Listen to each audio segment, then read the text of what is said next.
my studio. I'm Jessie, and this is the Knit Up and Dye podcast, episode 5, Back to the Dye Pod. I'd like to start by thanking all of my viewers and my subscribers.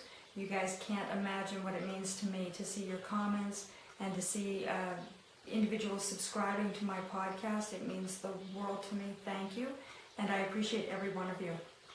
Feel free to leave me questions. If I don't elaborate enough on something, or if you see something that you want to know more about, let me know. I'm happy to answer your questions. Oh, it's been a week. So I'm late filming today just because I had dead batteries. This morning was a beautiful, beautiful morning, and I live in the Albuquerque area, so we have a lot of hot air balloons, especially this time of year. The balloon fiesta was just a couple weeks ago. And that's always very, very busy. We have balloonists from all over the world come in, but both before, after, and well, year-round, we have balloonists. All the time there are hot air balloons. I see hot air balloons just about every morning driving into work. This morning, because it was such a gorgeous day, we had a lot of hot air balloons go up. And the gas going through the baffles to heat the envelope at the top, the beautiful balloon you see at the top, makes a high-pitched noise. And that high-pitched noise isn't something that generally we can hear. We can hear it firing, but we don't hear the gas going through the valves. Unfortunately, dogs do. And so with the balloon drift the way that it was this morning, I had a lot of hot air balloons going over the house, and the entire neighborhood was barking. The dogs hate the sound of it, and they all bark. It's generally the first way that you can tell that your dog has gone deaf is when your dog stops barking at hot air balloons. Unfortunately, this morning they were so close, they were drifting over the house. I'll try to insert some footage. I did capture one of the balloons as it left the area. The dogs were barking and not really happy.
So I delayed for that, as well as for recharging batteries and getting general things done. But really, really a beautiful morning, and I did get a lot done this morning. I'm going to start this morning by talking a little bit about my progress, and then I'm going to take you back into the kitchen. I want to show you a couple of other techniques, but I also want to talk about where something didn't go quite so right last week. So, progress. This week I did get to do a little bit of knitting, really not as much as I wanted to, but I did add 2 more squares to my How to Eat an Elephant blanket. Last week I think I showed you these 2. This week I'm showing you these 2. It's going, I love it, it's gotten big, but like everything it takes time, and I just take one little bite at a time. I just think it's so beautiful. I'm so excited about this project, but I have a tendency to work on this at night, especially if my husband's watching TV. He's a huge horror movie fan, not the slasher kind of stuff, but the older black and white and zombie stuff, and I'm not as big a fan, so I often don't watch the movies so much as I knit while listening to them, and this is my TV project. We haven't spent a lot of time in front of the TV this week, which explains why I also haven't worked on it this much. This is my sweater. I'm still plugging away at it. I'm still on the same first panel, but I did get more done. We're quite a ways further along. I'm almost there, almost there. I am am still considering adding a V-neck to it, just because that's what I prefer, but I'm still in love with it. I still think that the yarn is beautiful. I'm still loving the project. I simply haven't had a lot of time to work on it. We have been in preparations for the home renovations. They're taking their time. I think I told you last week that we had a patio door that had to be returned because it was entirely the wrong item. The new one was delivered yesterday, and it's the right thing. We're very excited, and we expect that that's going to be installed tomorrow. The window order that we had is also delayed. Apparently the people manufacturing the windows didn't have all their hardware together, and so windows are coming later this week and hopefully will be installed. Depending on how huge a mess this all makes, I may not be able to film next weekend, but I hope to. I know that construction will not be going on during the weekend, so maybe in the peace, quiet, and settling of dust, I'll have a moment to sit down and talk with you again. So really my progress was nominal this week, but I love doing this podcast. I love being accountable to you folks and feeling like I should have something to show you. It motivates me, it gets me knitting. I did do other work on the secret Christmas knit, but again, I can't show you that information just because I want to keep it a secret. I think Christmas should be a surprise. So when do you knit? When do you have a chance to knit? I knit in front of the TV, I knit during my lunch breaks at work, but when do you knit? I'm always curious to find out how people set aside time and when they get to do that. The only other opportunity I really have to knit is when my husband and I commute together. If it's his day to drive, I'll knit in the car, but it's really my lunch breaks and evenings if I'm not too blown out from work. So comment, let me know. I'm always curious to hear how you make time. Also, I do want to remind you really quickly, I am still looking for one more test knitter. The Secret Christmas Surprise is also a new pattern. If you're even remotely interested, let me know. Send me a message, comment below with a way that I can contact you quietly. And I will give you the information you need as to what the project actually is. You should still be able to have time to complete it for a gift for either yourself or somebody else, but I am still looking for one more test knitter, so please, if you're even remotely interested, contact me and I'll get that pattern right out to you. It has gone out to my other 2 test knitters. You guys should be getting emails, and I look forward to seeing what they do with it, seeing if I made any big mistakes. The project I'm working on is going together well, so I don't think there's any horrible mistakes, but knitting it versus writing down how to knit it can be very, very different. So I'm eager to get the feedback. Last week I did some dyeing for you. I did the chocolate colorway for my mom, and it's a sweater quantity. It went really well, except that while I was filming it to show you folks, I did everything I would do with that recipe, but off camera, I haven't dyed in quite a while. I haven't dyed in a long time. Because of the time span since the last time I dyed, I kind of lost faith in my own notes, trust in my own notes. And when I looked at it in the pot, I just thought, this doesn't look quite right. Am I doing everything the way I normally do? And I keep great notes. It's very much a formula and notes about temperature and how long I have it on and how much water and how much vinegar, and really detailed notes so that I can reproduce the colors as closely as possible over and over again. But I had lost faith in my notes. And so off camera, I fiddled with it and I poked at the batch of chocolate that I was making. Chocolate's a colorway, I wasn't making food, sorry. With the wall pour that I demonstrated, the reason to do it that way is so that the dye takes up into the yarn unevenly. I want it to be tonal. I want the colors to come in at their own rates so that the colors show a spectrum of shades and become very tonal. If you poke at it too much, you get a flat, even, solid color. That's not what this colorway is supposed to be, and that's exactly what I did. I poked at it too much and I got a very near solid color. I'm going to insert a photo of two skeins that were done properly, sitting on top of the batch that I didn't do so well. And hopefully in this photo you'll be able to see the difference between the tonal variegated yarn against the flat. They stand right out. You can see all the shades and variations of the properly done one against just a flat brown background of the others when I created a solid because I fiddled with it.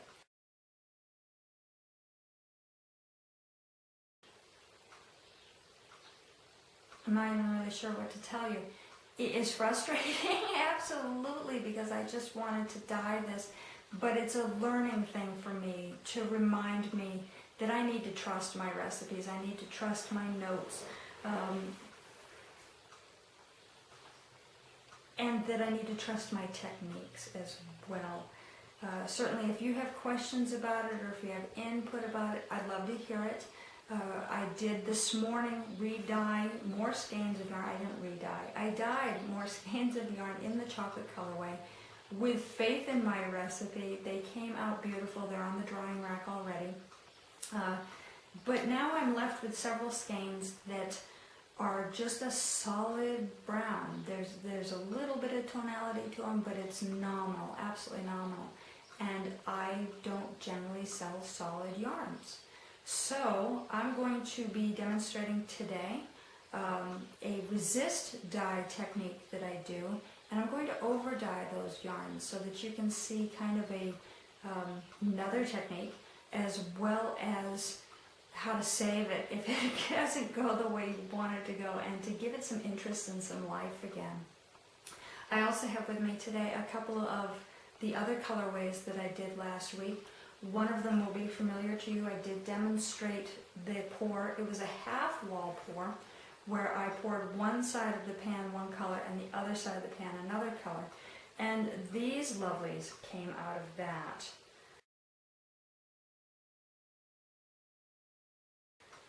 Isn't that gorgeous? Trying to hold them up so you can see them. There is a beautiful deep kind of roasted pumpkin orange going on here.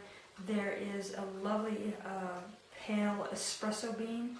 It varies. It goes from a pale to a dark espresso bean color, almost a cinnamon or nutmeg tones. Very, very beautiful. I'm very excited, very fall. This is on a cashmere sock base. I'll put the details up as to what the content and yardage actually is. This will be going in my Etsy shop hopefully later today. I'm thrilled. I think they're stunning. I think it's a beautiful, beautiful colorway. I'm playing with it and ogling it and touching it because it's so squishy and soft and lovely. I believe I'll be naming this one, as it is seasonal, Pumpkin Spice Latte. Certainly, this is limited. I only have these two skeins at this time. This was the last of my cashmere base and I was playing. So if you love these, you need to hop on them immediately. Also, while I was dyeing last week, I created these.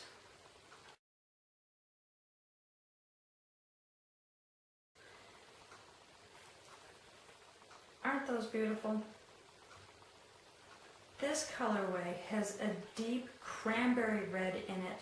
It has some little dashes of a navy, a black, a deep, deep forest green. There are some paler tones that have blues and reds in them. But it is a big spectrum of color where really red, green, blue, and black are involved in this. Not really so much white as just really light tones of the other. I'm going to unwind it a little bit here so you can kind of see all the colors rather than have it twisted, have it kind of banded out for you. Beautiful, beautiful colors. This was not at all what I expected. When I did this colorway, I was hoping for a bright Christmas red, a vibrant Christmas green with black and smoky gray tones. I was thinking very much Nightmare Before Christmas, and it just didn't want to be a nightmare. It wanted to be a happy, dark, cranberry compote sort of side dish. It's really lovely colors. I often think of food when I think of my colorways. I'm very turned on by food. This one just reminds me of a beautiful cranberry relish side dish with maybe a bit of green garnish or maybe a dark berry involved in it. You can probably see the green and the blue right there. Really lovely. This technique that I'm used to dye these is what I refer to as the pour and adore. When I make these colorways, I'm using multiple dyes at the same time, but not mixed together. They're in individual pour jars, and I apply them in a random pattern and really let them take up and blend the way they want to, whatever happens naturally and magically in the pot. Which is why I call it pour and adore, because I pour it and eventually I adore it. This technique I will also be demonstrating today in the kitchen. So you're going to see the resist technique and you're going to see the pour and adore technique. And I hope you love it, and I hope you gain something from my presentation of those techniques. And I hope you keep coming back for more. So let's go into the kitchen.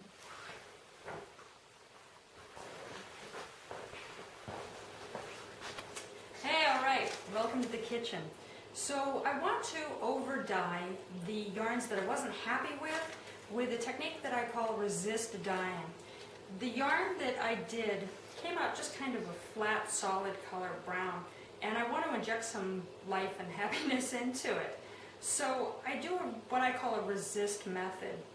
Resist methods are used for things like batik or Ukrainian egg dyeing, silk dyeing often uses resist, but they do it with a chemical or wax that causes the dye not to take in the areas that the chemical or the wax has been applied to. This is very similar, except we're not using a chemical, we're not using a wax. What we're using is a lack of access. So what I do is I twist the yarn up into a skein, but I twist it into a much tighter skein than I normally would if I was presenting the yarn or storing the yarn. Twist this all up for you. It's a little difficult, and it's under some pressure, but what I'm doing is making sure it's in a really firm twist. What that does is it prevents the dye from getting into the areas that are in the core of this, and only allows the dye to take to the outside of the skein. I have 4 of these, and I'm going to drop them in a pot of water that's deeper than usual, but with the same kind of acid. I want the dye to be able to circulate all the way around the yarn so that it can take all over the outsides, but because it is twisted so hard, it won't get to the inside. These are all twisted up. Into the pot they go.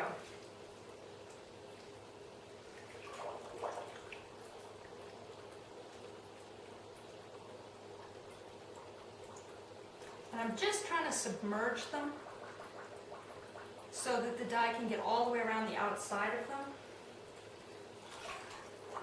And of course, because they're twisted up tight, they're full of air that's all locked inside. So it's going to take just a second to squeeze that all in there.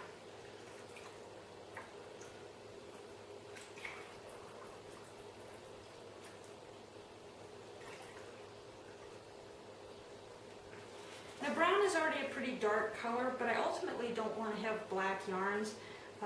When I purchase black yarn, I purchase it for very specific projects, and I usually want to look at it to see what color black it is. Blacks can range. They can be a red base, they can be a blue base, and depending on what I'm using it for, if it's not just a straight black project, I want to know whether it's a red or blue base so I can coordinate it against the other yarns that are involved with it. So with this particular color, it is a dark, dark brown, and I want to enhance it. I want to give it some life and energy, but you can't dye a lighter color on. So I'm actually going to dye a darker color on just to change it up a little bit. Safety equipment.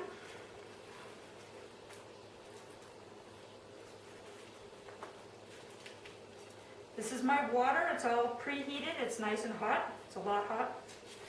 Gloves, because I don't want to color myself.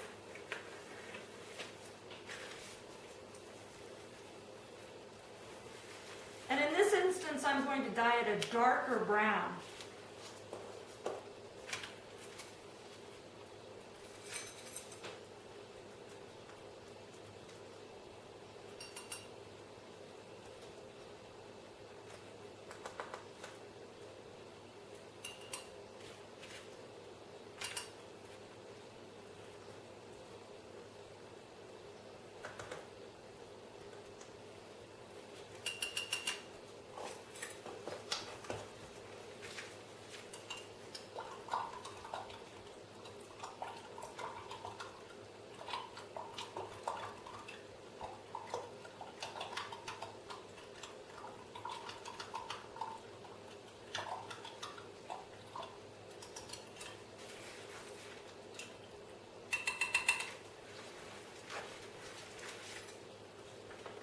Mask never comes off until I'm sure that all of the powdered dye is saturated. Again, I don't want to breathe that. It is a chemical, and it has all kinds of fun warning labels on it, so don't breathe that.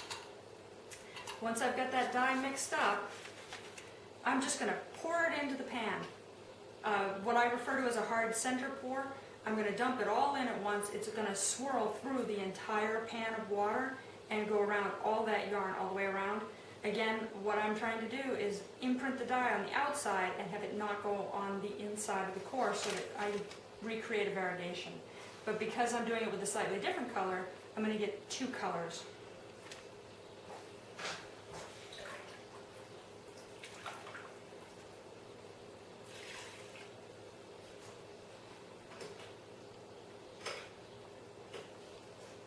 I want to make sure I get all the dye out of that cup.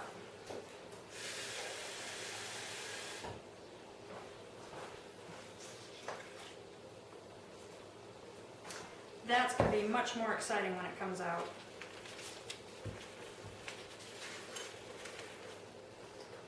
And set that aside, dry up a little bit, and just rinse my tools. And like I said last week, I never want to cross-contaminate my dye between the jars. It will affect it. I will forget that it's contaminated, and then I'll never be able to reproduce the color that that contamination caused.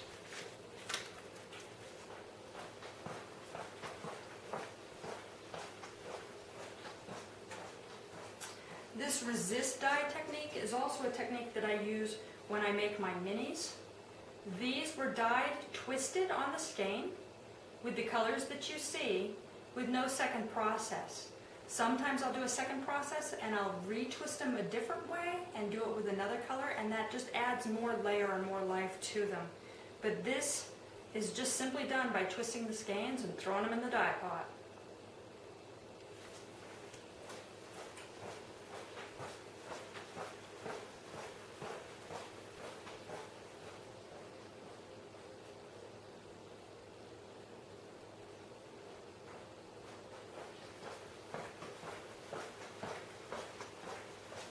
So the other method I wanted to show you today is what I call the pour and adore. And we're going to do it with two other skeins of just a straight superwash merino worsted weight. You see these are twisted up. I'm not going to dye them twisted like I did with the resist, but I'm going to open them up and drop them into my pot. With this particular technique, I use a lot less water. I really only want the yarn wet. I don't particularly want it floating in dye. I don't want the dye to be able to move around too much. I want the dye to strike where I pour it and then only blend locally.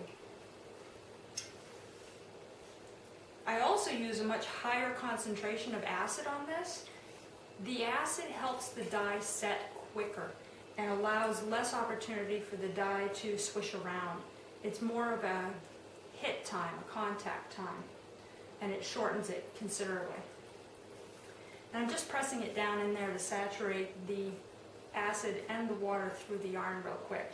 But again, it's a shallow bath, so there's not too far to press.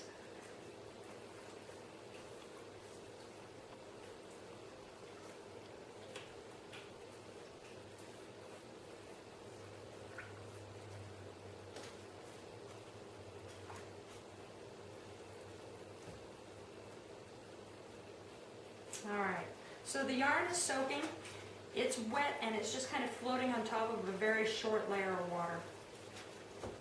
Time to mix up the dye.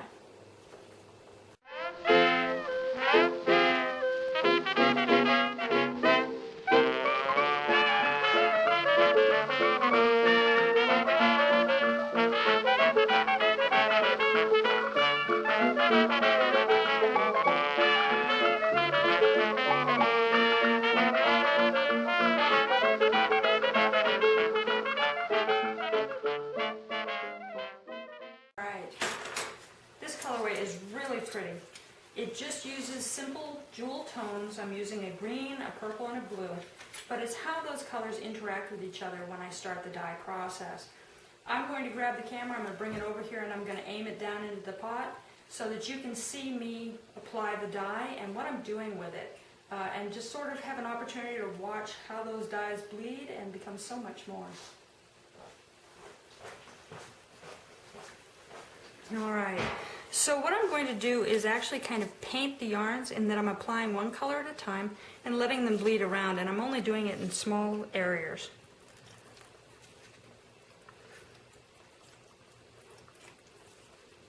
Some of this is kind of random, but I take really good notes as to what my random pattern was so that I can reproduce these yarns as closely as possible.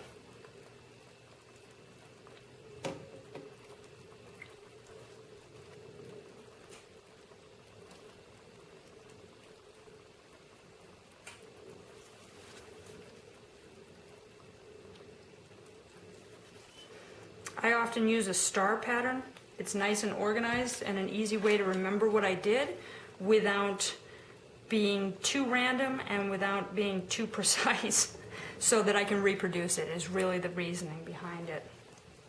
So I've put the green on, and I'm just going to give it a couple minutes to let it take into the yarn and let the yarn take up the dye and decide what it wants to do with it. But I'm not going to leave it too long. I really do want a little bit of the dye floating over so that it'll blend with the dyes that I continue to add in.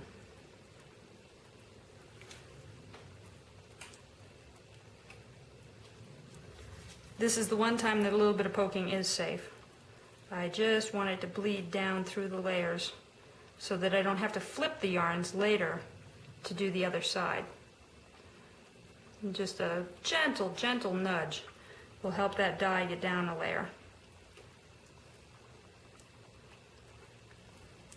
If you over stir it when you're using multiple colors, you'll get mud, and you don't want mud.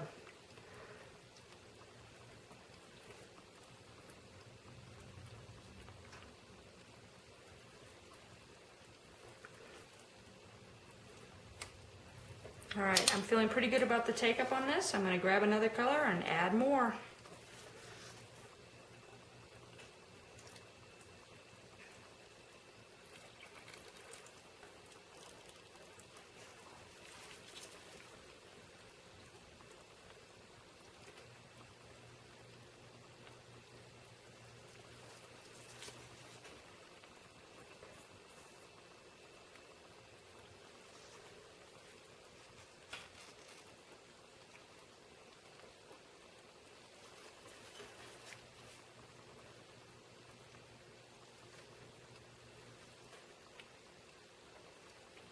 Alright, so I have added the green and I've added the blue.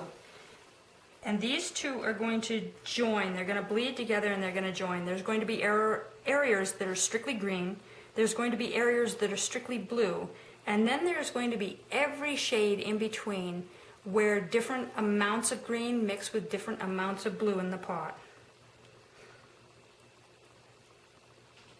And again, I'm just waiting for that dye to take up a little bit before I add the third color.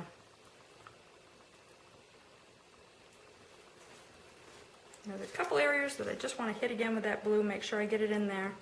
I ultimately do not want a lot of white left over.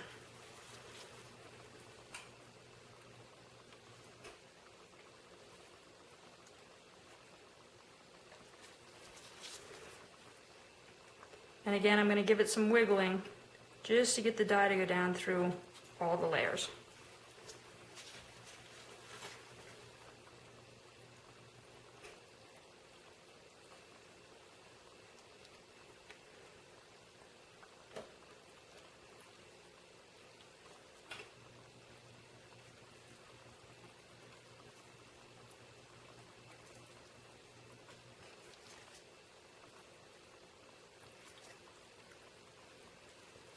You see all the different shades of blues and greens coming up? Just lovely. I love this. Pure magic happening. And because I'm starting to see the multiple shades happening, I know it's time to go ahead and add that third color.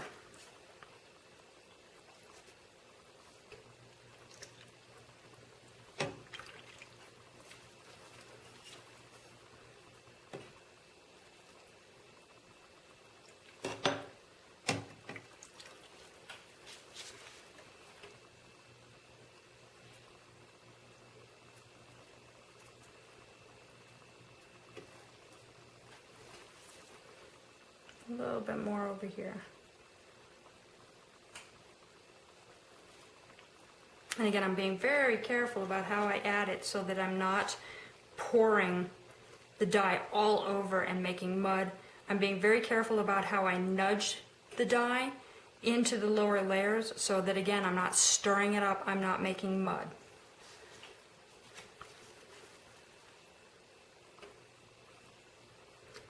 And any of you who want to give dyeing a try, go get some plain white wool and you can dye using Kool-Aid.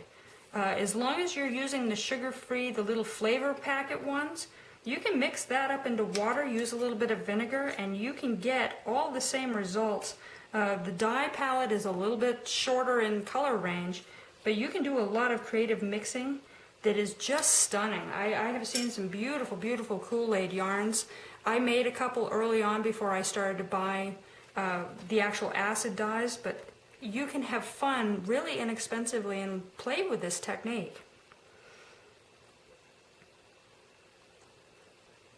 And certainly if you have questions about dyeing, if you want to know more about how to get the dyes to do what I'm showing you, send me a message. I am right there for you, and I'd be happy to encourage you to play with this and give you ideas about what you can do with it. I am very happy with how these colors are turning out.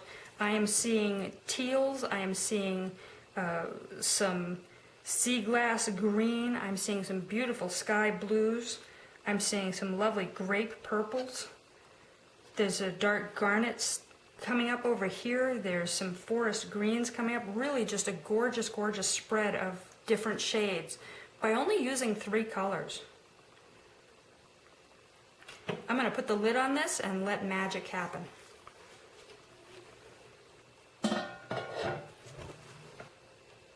Over here in the Twisted Skein pot,